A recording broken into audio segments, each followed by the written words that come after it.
तो बच्चों इसके पहले आपने आकाश इंस्टीट्यूट के YouTube channel per unit and dimension के फिजिक्स के वन शॉट वीडियो देखे होंगे, जो कि दोनों लैंग्वेज में है, हिंदी में और इंग्लिश में भी। तो आई थिंक आपको बहुत अच्छे लगे होंगे, समझ में भी आए होंगे और यूनिट एंड डायमेंशन पर पकड़ मजबूत हुई होगी।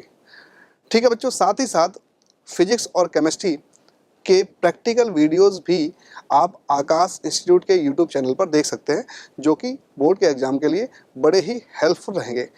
और आज मैं लेके आया हूँ यूनिट एंड डायमेंशन पर एनसीईआरटी वन शॉट रिवीजन।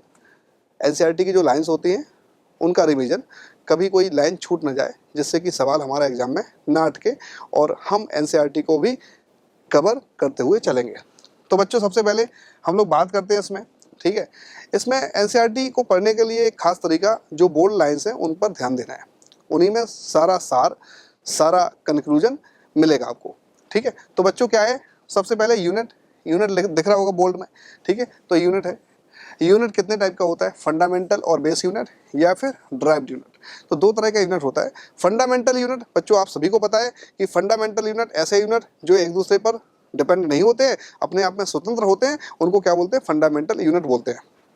बच्चों ड्राइव्ड यूनिट ऐसे यूनिट जो फंडामेंटल यूनिट से मिलके बने होते हैं, ठीक है, उन्हें ड्राइव्ड यूनिट बोलते हैं। जैसा कि मैंने आपको समझाया था, फोर्स हो गया, वेलोसिटी हो गया, ठीक है, ये सब क्या है, ड्राइव यूनिट है, वर्क हो गया, ठीक है। साथ ही साथ फंडामेंटल यूनिट की बात करें तो लेंथ, मास, टाइम, जो 7 तरह के यूनिट मैंने आपको बताए थे, सिंबल बताए थे, सब कुछ डिटेल में बता रखा है वन शॉट में, ठीक है। इसके बाद बच्चों आगे बढ़ते हैं, हम लोग सिस्टम की बात करते हैं। तो 3 तरह के सिस्टम बेसिकली आपको मिलेंगे, सीजीएस, एफपीएस और एमकेएस। सीजीएस बोले तो सेंटीमीटर ग्राम सेकेंड, एफपीएस बोले तो फुट पाउंड सेकेंड और एमकेएस बोले तो मीटर किलोग्राम सेकेंड। सीजीएस में लेंथ सेंटीमीटर में, मास ग्राम में और टाइम सेकंड में मेजर करेंगे। एफपीएस में लेंथ फुट में, मास पाउंड में और टाइम सेकंड में मेजर करेंगे, ठीक है। ये कम यूज करते हैं हम लोग, करते ही नहीं है लगभग यूज। और एमकेएस में लेंथ मीटर में, मास किलोग्राम में और टाइम सेकंड में यूज करेंगे, ठीक, मेजर करेंगे। तो ये 3 सिस्टम है, जिनमें से हम 2 सिस्टम को मोस्टली यूज करते हैं, ठीक है। आप देखोगे भी, जो भी कैलकुलेशन आप करोगे वो एमकेएस या सीजीएस में करते हो। एक छोटा सा एग्जाम्पल, जैसे 1 जूल इक्वल टू कितना होता है, 10 की पावर 7 अर्ग, ERG, ठीक, अर्ग। या फिर 1 न्यूटन इक्वल टू क्या, 10 की पावर 5 डाइन। तो dyne is the CGS unit of force और erg is the CGS unit of work, ठीक है। और न्यूटन एमकेएस है, जूल भी क्या है, एमकेएस है। तो लेफ्ट हैंड साइड एमकेएस और राइट हैंड साइड सीजीएस, ठीक है। तो ये छोटा सा कन्वर्जन आपको याद रखना है। तो 3 तरह के सिस्टम है बेसिकली, जिनमें से 2 का यूज करते हैं, 1 का नहीं करते हैं। एफपीएस का हम बहुत ही कम यूज करते हैं या ना के बराबर करते हैं, ठीक है। तो बच्चों ये तो किसकी बात हुई, सिस्टम की बात हो गई, ये बात हो गई आपकी यूनिट की बात हो गई। अब आगे की बात करते हैं बच्चों। 2 सप्लीमेंट्री यूनिट्स भी हैं और सप्लीमेंट्री यूनिट्स भी हैं, ठीक है। वो है रेडियन और स्टेरेडियन। रेडियन प्लेन एंगल का यूनिट है, स्टेरेडियन सॉलिड एंगल का। प्लेन एंगल 2D होता है, ठीक है, और सॉलिड एंगल 3D होता है।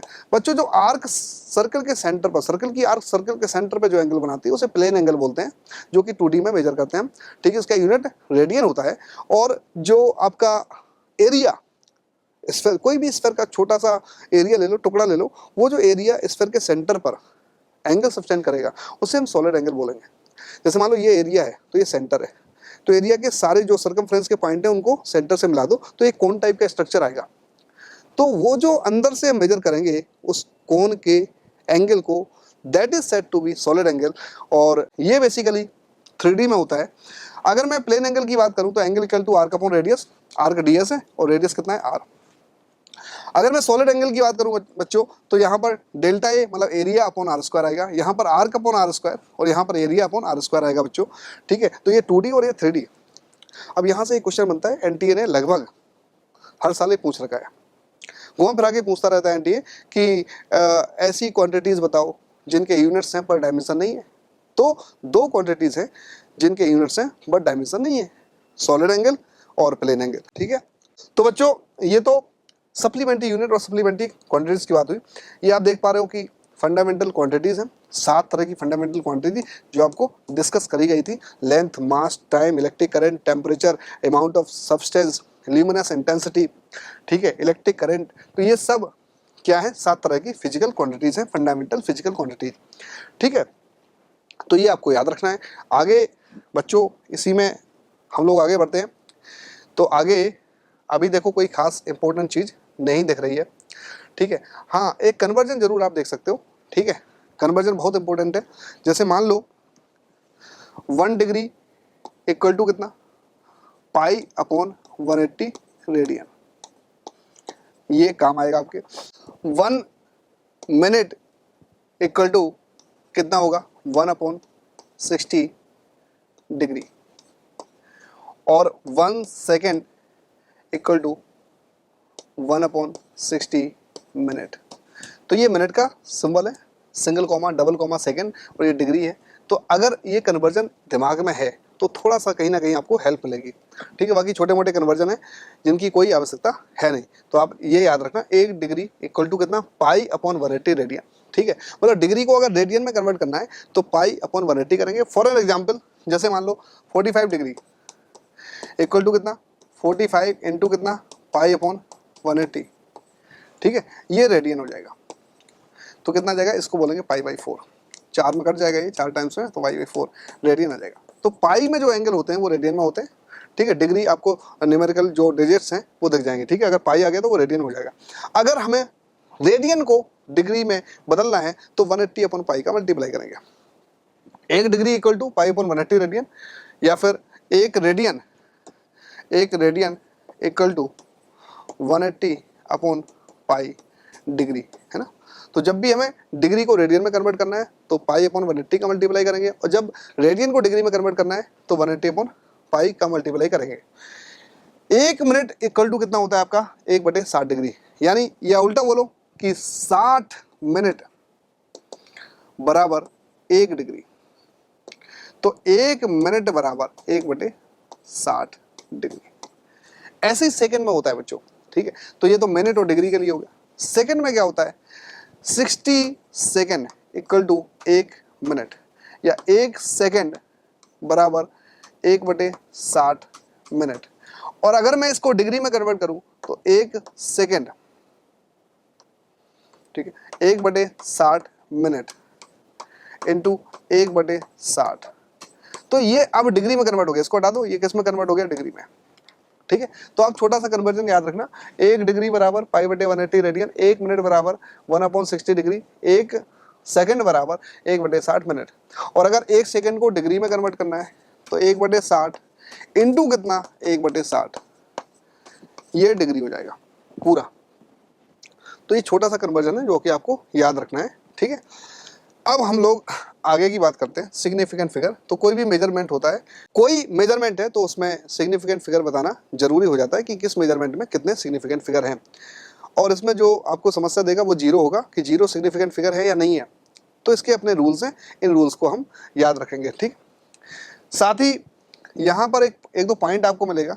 ठीक है, 1-2 पॉइंट आपको मिलेंगे जो सिग्निफिकेंट फिगर के लिए काम की बात बताएंगे। ठीक है, चलो यहाँ पर ये एक पॉइंट ये दिख रहा है अपन को, a choice of change of different units does not change the number of significant digits और फिगर्स इन अ मेजरमेंट। ठीक है, तो सबसे पहला पॉइंट, एक इफेक्टिव पॉइंट हमें मिल गया कि सिग्निफिकेंट फिगर किसी मेजरमेंट में जो है वो यूनिट के साथ चेंज नहीं होंगे, है ना।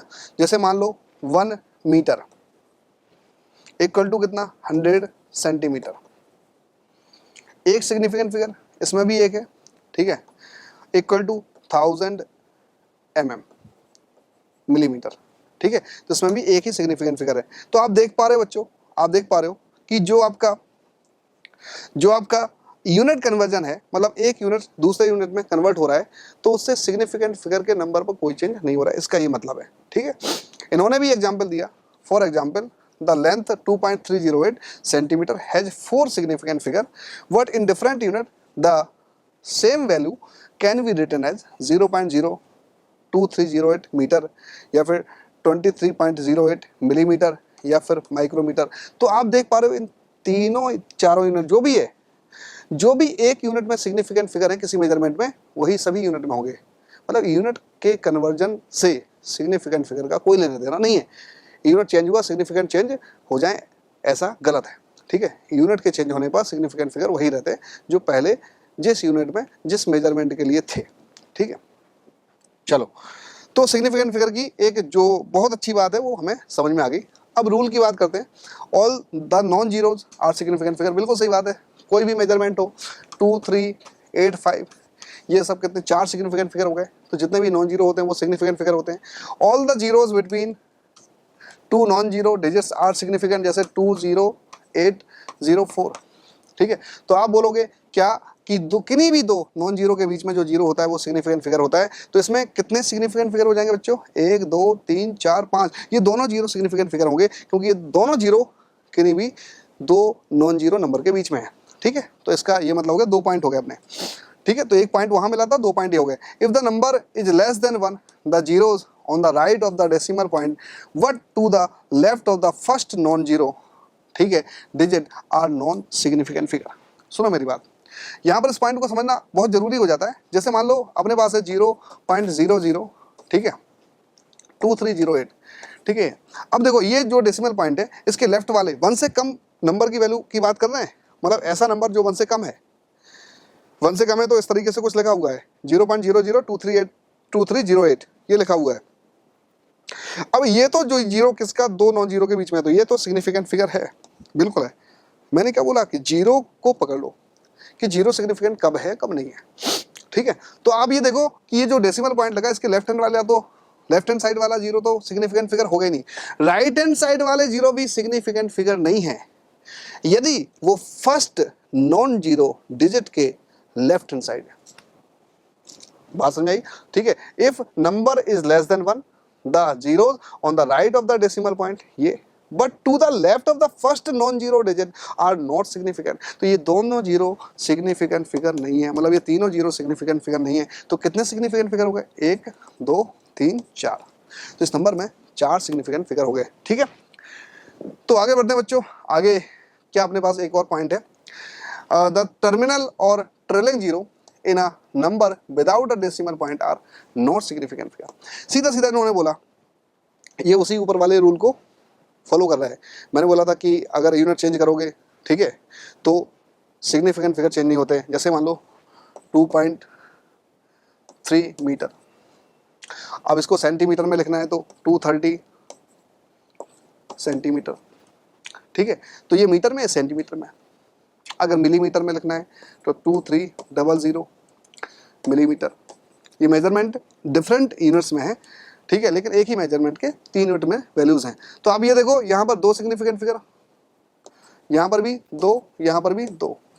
ठीक है, तो अब ये देखो अगर कोई डेसिमल पॉइंट नहीं है और ट्रेलिंग जीरोज हैं तो वो सिग्निफिकेंट फिगर नहीं होते हैं। जैसे मान लो इसमें ट्रेलिंग जीरो 1 है, ये सिग्निफिकेंट फिगर नहीं है। इसमें ट्रेलिंग जीरो 2 है तो सिग्निफिकेंट फिगर नहीं है। इसमें देखो ये समझाया, ठीक है, 123 मीटर, 12300 सेंटीमीटर, 123,000 मिलीमीटर।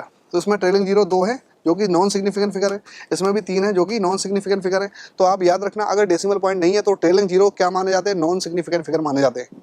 ठीक है, अगला अगला देखो, the trailing zero in a number with a decimal point are significant. जैसे मान लो 3.500, तो ये क्या है बेटा? ये इसमें 1, 2 ये तो सिग्निफिकेंट फिगर है, ये जीरो भी क्या होंगे? सिग्निफिकेंट फिगर होंगे। ठीक है, क्या बात समझ में आई? अब इसमें देखो, इसमें ये वाला जीरो डेसिमल पॉइंट के राइट हैंड साइड वाला जीरो सिग्निफिकेंट फिगर नहीं होता है यदि वो जीरो फर्स्ट नॉन जीरो के लेफ्ट में है। ये बात याद रखना। ठीक है, तो इसमें 4 हो गए, ये चारों सिग्निफिकेंट फिगर हैं। तो ट्रेलिंग जीरो डेसिमल पॉइंट के बाद वाले जितने भी हैं वो सारे सिग्निफिकेंट फिगर में काउंट होते हैं। तो ये 2-4 पॉइंट है जो आपको बेहतर तरीके से समझ में आ ही गए होंगे। तो बच्चों आगे की अपन लोग बात कर लेते हैं। ठीक है, आगे की बात कर लेते हैं। ठीक है, तो इसमें अर्थमेटिक ऑपरेशन में क्या रूल है सिग्निफिकेंट फिगर के लिए उसकी भी बात कर लेते हैं। तो मैं आपको एक फंडामेंटल बेसिक आइडिया देता हूँ। ठीक है, सुनो मेरी बात। तो ये जो रूल्स है ये यही एक्सप्लेन कर रहे हैं जो मैं बेसिक आइडिया दे रहा हूँ आपको। ठीक है, बेसिक आइडिया क्या है? Addition, subtraction, multiplication, division.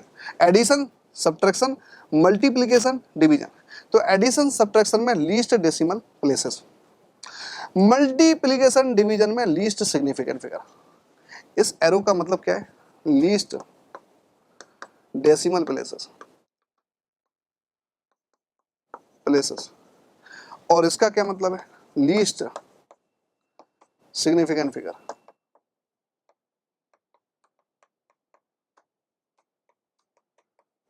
क्या बच्चों बात समझ में आ रही है?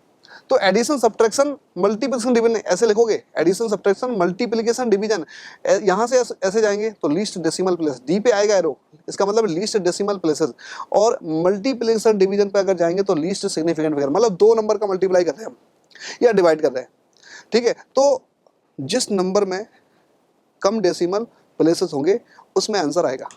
फॉर एन एग्जाम्पल, जैसे मान लो 2.303 और 1.2 का मल्टीप्लाई कर रहे हैं, जो फाइनल आंसर आएगा वो 2 सिग्निफिकेंट फिगर में आएगा, क्योंकि इन दो में से सबसे कम सिग्निफिकेंट फिगर किसमें है? 1.2 में। 2 सिग्निफिकेंट फिगर है, इसमें 4 है, तो आंसर किसमें आएगा? Final answer would be in 2 significant figure by rounding off. आगे बढ़ेंगे राउंडिंग ऑफ। क्या बच्चों बात में आई? ठीक है, तो आपको याद रखना है एडिशन सब्ट्रैक्शन में लीस्ट डेसिमल प्लेसेस देखेंगे और मल्टीप्लाई डिवीजन में लीस्ट सिग्निफिकेंट फिगर देखेंगे। भाई जिन नंबर का हम मल्टीप्लाई और डिवाइड कर रहे हैं उनमें से किसमें कम सिग्निफिकेंट फिगर है। जैसे मान लो 2 नंबर का मल्टीप्लाई हो रहा है, एक इसका, तो जो फाइनल आंसर आएगा वो 1.2 में जो सिग्निफिकेंट फिगर है, मतलब 2 सिग्निफिकेंट फिगर है तो 2 ही सिग्निफिकेंट फिगर में फाइनल आंसर आएगा। डिवीजन होता तब भी यही रूल लगता। एडिशन सब्ट्रैक्शन में लीस्ट डेसिमल प्लेस है। जैसे मान लो हम 3 नंबर को ऐड कर रहे हैं और 3 में से, जैसे मान लो फॉर एन एग्जांपल, मैं आपको एग्जांपल लेके समझाता हूँ, ठीक है। जैसे मान लो 2.3 प्लस कितना 1.230 प्लस कितना 1.2300। अब आप इनको ऐड करोगे तो जो, अब देखो इसमें डेसिमल पॉइंट के बाद 3 डिजिट है, इसमें 1 डिजिट है, इसमें 4 डिजिट है, तो जब इनका एडिशन करोगे या सब्ट्रैक्शन करोगे तो जो फाइनल आंसर आएगा वो डेसिमल के बाद जिसमें सबसे कम प्लेसेस होंगे उसके टर्म्स में आएगा। डेसिमल के बाद सबसे कम प्लेसेस इसमें है, ठीक है। देखो डेसिमल के बाद 1 प्लेस, यहाँ पर 3 प्लेस, यहाँ पर 4 प्लेस, तो जो फाइनल आंसर आएगा वो राउंडिंग ऑफ करके डेसिमल के बाद 1 प्लेस तक रखेंगे। कुछ भी आए, जब फाइनल हम आंसर निकालेंगे तो राउंडिंग ऑफ करके डेसिमल के बाद 1 ही प्लेस में आंसर आना चाहिए। तो आपको ये रूल बहुत काम करेगा, बहुत बेनिफिशियल है, बहुत अच्छा रूल है। Addition subtraction multiplication division, addition subtraction में लीस्ट क्या करेंगे डेसिमल प्लेसेस, और मल्टीप्लिकेशन डिवीजन में लीस्ट सिग्निफिकेंट फिगर। आप देखो एक एक एग्जांपल इन्होंने दिया है, इन्होंने डिवाइड करा है, इन्होंने डिवाइड करा है। चलो आगे आगे हमें, ठीक है ठीक है, आगे हमें हो सकता है एक आध 2 एग्जांपल बढ़िया से मिल जाए, ठीक है। तो आप ये देखो एक एग्जांपल मिल ही गया आप उनको, ठीक है, एक एग्जांपल मिल गया। जैसे मान लो each side of a cube is इतना, what are the total surface area of the volume of the cube to appropriate significant figure. आप देखो सरफेस एरिया कितना होता है आपका, सरफेस एरिया 6a स्क्वायर होता है, तुमने निकाला, ठीक है। अब इसमें मल्टीप्लाई हो रहा है कि नहीं हो रहा है? मल्टीप्लाई हो रहा है, बिल्कुल सही बात है। तो मल्टीप्लाइड और डिवाइड में जो आंसर आएगा वो किस में आएगा? लीस्ट सिग्निफिकेंट फिगर, और लीस्ट सिग्निफिकेंट फिगर कितने? 4। तो ये देखो कितने सारे सिग्निफिकेंट फिगर आ रहे हैं। तो राउंडिंग ऑफ करने के बाद हम फाइनली जो आंसर लाए वो 4 सिग्निफिकेंट फिगर में लाए, ठीक है। सिमिलरली यहाँ पर भी हमने काम वैसे ही किया। तो ऐसे ही एडिशन सब्ट्रैक्शन में हम जो आंसर देखेंगे वो लीस्ट डेसिमल प्लेसेस में देखेंगे, और एडिशन सब्ट्रैक्शन में लीस्ट डेसिमल प्लेसेस की बात करेंगे, मल्टीप्लाई और डिवीजन में लीस्ट सिग्निफिकेंट फिगर की बात करेंगे। तो final answer least significant figure कहाँ? मल्टीप्लाई और डिवीजन में। Final answer least decimal place कहाँ? एडिशन और सब्ट्रैक्शन में। क्या बच्चों बात समझ में आ गई? ठीक है, राउंडिंग ऑफ करके अपना आंसर फाइनल आंसर में कन्वर्ट कर सकते हैं, ठीक है। चलो अच्छी बात है, आगे की अपन बात करते हैं, ठीक है बच्चों। यहाँ पर एक बात और बढ़िया इंपॉर्टेंट से निकल के आएगी, ठीक है, सिग्निफिकेंट फिगर के बाद, ठीक है, डायमेंशन ऑफ फिजिकल क्वांटिटी। तो किसी भी फिजिकल क्वांटिटी को एमएलटी की पावर के फॉर्म में रिप्रेजेंट करना, ये क्या कहलाता है? डायमेंशन कहलाता है। किसी भी फिजिकल क्वांटिटी को एमएलटी की पावर के फॉर्म में रिप्रेजेंट करना क्या कहलाता है? Dimension. The dimension of a physical quantity are the powers और exponents to which the base quantities are raised to represent that quantity. ठीक है, ये तो पता है कि आपको। तो ये जो बोल्ड लेटर्स है इनको हमें याद रखना है। जैसे मान लो लेंथ के लिए आपको पता है, लेंथ के लिए क्या आता है, लेंथ LENGTH, लेंथ के लिए कैपिटल L आता है, मास के लिए कैपिटल M आता है, और टाइम के लिए कैपिटल T आता है। तो MLT की पावर के फॉर्म में किसी भी क्वांटिटी को लिखना डायमेंशन कहलाता है।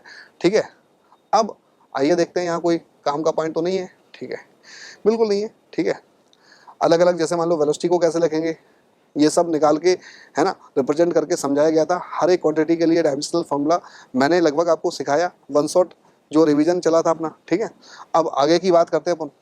आगे इसमें ठीक है क्या इंपॉर्टेंट पॉइंट्स हैं उनको देख लेते हैं। Checking the dimensional consistency of equation. ठीक है, इसमें होता है principle of homogeneity. Principle of homogeneity आपको याद रखना है। ठीक है, किसी भी इक्वेशन में हर टर्म का डायमेंशन सेम होगा। अगर ऐसा नहीं है तो वो इक्वेशन डायमेंशनली इनकरेक्ट मानी जाती है, और डायमेंशनली इनकरेक्ट इक्वेशन हम कभी यूज नहीं कर सकते हैं। तो ऐसा बोला जा सकता है फिजिकली इनकरेक्ट इक्वेशन भी हम यूज नहीं करेंगे, डायमेंशनली इनकरेक्ट इक्वेशन तो यूज ही नहीं करेंगे।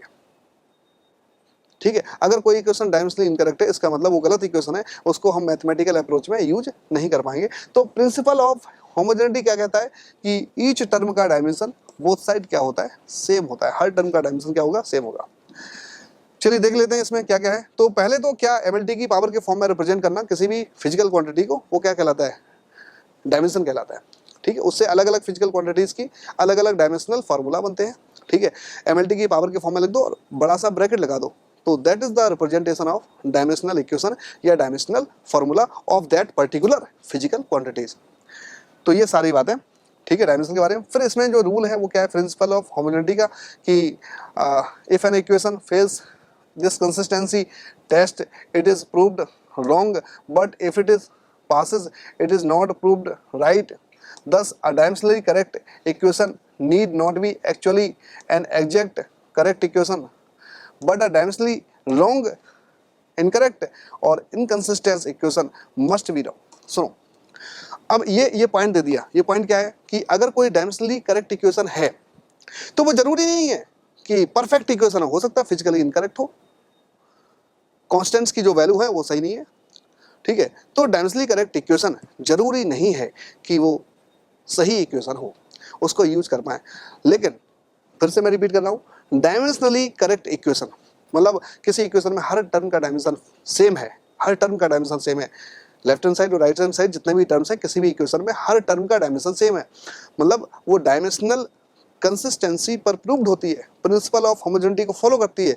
बट ऐसा जरूरी नहीं है कि वो सही इक्वेशन हो, फिजिकली इनकरेक्ट भी हो सकती है। दूसरा इसने बोला कि एक डायमेंशनली इनकरेक्ट इक्वेशन 100% इनकरेक्ट मानी जाती है।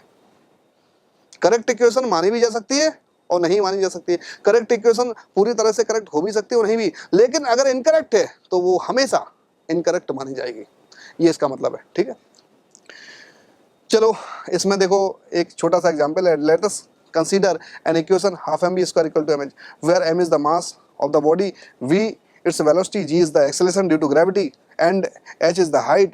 Check whether this equation is dimensionally correct. ठीक है, हमें ये बोला गया कि इक्वेशन डायमेंशनली करेक्ट है या नहीं है। ठीक है, कोई दिक्कत वाली बात नहीं है। ठीक है, तो बच्चों यहाँ पर देखो, यहाँ हाफ mv स्क्वायर, हाफ तो कांस्टेंट है। ठीक है, जो लेफ्ट हैंड साइड का डायमेंशन होना चाहिए वही राइट हैंड साइड का डायमेंशन होना चाहिए। तो m क्या आ जाएगा आपका, m आ गया कैपिटल M। ठीक है, v आ जाएगा कितना, v आ जाएगा LT-1 का होल स्क्वायर। तो आंसर आ जाएगा ML2T-2। और अगर MGH का सॉल्व करोगे तो MG हो जाएगा LT-2 और H कितना L आ जाएगा, तो ये भी आ जाएगा ML2T-2। यानी दोनों तरफ डायमेंशन सेम है, इसका मतलब डायमेंशनली करेक्ट है और फिजिकली भी करेक्ट है। ठीक है, तो ये ऊपर वाली जो लाइन थी वो बहुत अच्छा मतलब आपको बता के गई कि डायमेंशनली करेक्ट इक्वेशन करेक्ट हो भी सकती है और नहीं हो सकती, उसका यूज कर भी सकते हो नहीं कर सकते। अगर फिजिकली करेक्ट है और डायमेंशनली करेक्ट है तभी हम इक्वेशन अपने मैथमेटिकल अप्रोच में यूज करेंगे, और अगर डायमेंशनली इनकरेक्ट है तो वो इक्वेशन इनकरेक्ट ही है, उसमें फिर कोई किंतु परंतु नहीं। ठीक है, क्या बच्चों बात समझ आई, बहुत बढ़िया। ठीक है, आगे हम लोग बढ़ते हैं, इसमें आगे बढ़ जाते हैं। ठीक है, और आगे देखते हैं कि कोई इंपॉर्टेंट पॉइंट तो नहीं रहा। ठीक है, ये छोटे छोटे एग्जाम्पल्स हैं जिनकी हम कंसिस्टेंसी चेक कर सकते हैं प्रिंसिपल ऑफ होमोजेनिटी के अकॉर्डिंग, ठीक। और ठीक है, इसके बाद डिड्यूसिंग रिलेशन, ये भी सब आपको बताया गया था कि एक फिजिकल क्वांटिटी का 2 या 3 के साथ रिलेशन हम बना सकते हैं with the use of dimensional analysis, ठीक है। तो वही ये करके बताया 2π/L/G, ठीक है। जो प्रोपोर्शनलिटी है वो हम चेक कर सकते हैं, बट हम कांस्टेंट का वैल्यू फाइंड नहीं कर सकते। k = 2π, ये कांस्टेंट का वैल्यू हम नहीं फाइंड कर सकते हैं। डायमेंशनल एनालिसिस से हम कांस्टेंट का वैल्यू फाइंड नहीं कर सकते। और भी बातें हैं जो मैंने आपको बताई थी कि v = u + at, तो इस टाइप की इक्वेशन भी हम ड्राइव नहीं कर सकते हैं। सिर्फ मल्टीप्लाई या डिवाइड वाले जो इक्वेशंस हैं उनको हम यूज कर सकते हैं, प्रूव कर सकते हैं डायमेंशन की हेल्प से, ठीक है। और कांस्टेंट की वैल्यू फाइंड नहीं कर सकते हैं। प्लस या माइनस साइन वाली इक्वेशन को हम ड्राइव नहीं कर सकते हैं, लॉग वाली इक्वेशन को ड्राइव नहीं कर सकते, एक्सपोनेंशियल इक्वेशन को ड्राइव नहीं कर सकते हैं, ट्रिग्नोमेट्रिकल इक्वेशन को हम ड्राइव नहीं कर सकते हैं। तो ये सारी बातें हैं, तो कोई खास इंपॉर्टेंट पॉइंट्स इसमें है नहीं आगे, ठीक है। तो ये जो भी हमने सीखा, ठीक है, ये यूनिट और डायमेंशन के बेस पर, ठीक है, सफिशिएंट है। और ये समरी है, तो समरी आप अपने हिसाब से चेक कर लेना, ठीक है। तो जो मैंने आपको समझाया उसी पर बेस्ड ये समरी है, ठीक है। तो बच्चों, ये था अपना यूनिट एंड डायमेंशन का वन शॉट एनसीईआरटी रिवीजन।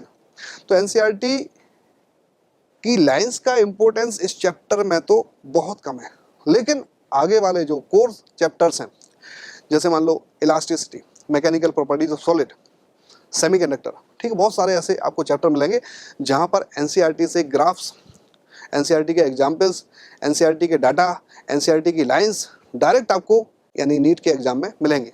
तो बहुत बेनिफिशियल साबित होगा ये एनसीईआरटी का वन शॉट रिवीजन सेशन आपके लिए।